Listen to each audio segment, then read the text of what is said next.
one of the most extraordinary days of the summer of Dan's death was that he had been having some pain and we had upped his medicine. And I came back in the room and he was breathing really funny, and he was breathing in a way that was very ragged and intense and hoarse. I mean, a kind of hoarse breathing. I'd just never heard it before. And I was very new to this process, and I thought, oh my gosh, this is the death rattle. He's dying. It's just the two of us here alone. He's dying. What am I going to do? And I couldn't wake him up, and he was just this hoarse, horrible breathing, and I was just panicked. And as life often gives you, you think you can't do one more thing, and then one more thing happens.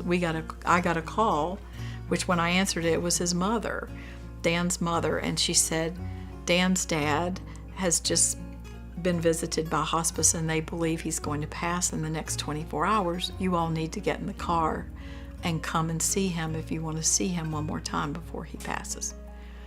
And I was near hysteria, but I got enough control of myself to say, well, thank you. I will talk to Dan about it and I will get back with you as soon as we have a plan. And I hung up the phone and just started screaming because I thought, I don't know who's going to die first. This is terrible. We're 60 miles apart. We have support here and he has support there. But how are we going to do this? How is it that they can even be dying at the same time? This is too much to bear. I cannot do this.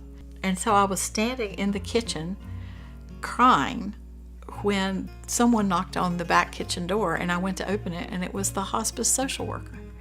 And I said, what are you doing here? I haven't even called you yet. And she said, well, I came by because I was in the neighborhood and I was thinking about you, and I thought, I'll just stop in and see how they're doing today before I head back to hospice. And I just fell into her arms and I said, you are like an angel to me. I can't believe you had this, I don't know if it's intuition or what it was, but this is what's just happened. I don't know what to do. I don't know how, should I call an ambulance for Dan? What should I do? His mother said his father's dying. This is just too much. How, it was just hysterical. And she just looked at me and she said, we'll just take it one step at a time. Let's go see if we can wake Dan up first, and then we'll go from there. And so we walked back into the den where he was laying on the sofa. He's still that terrible breathing sound.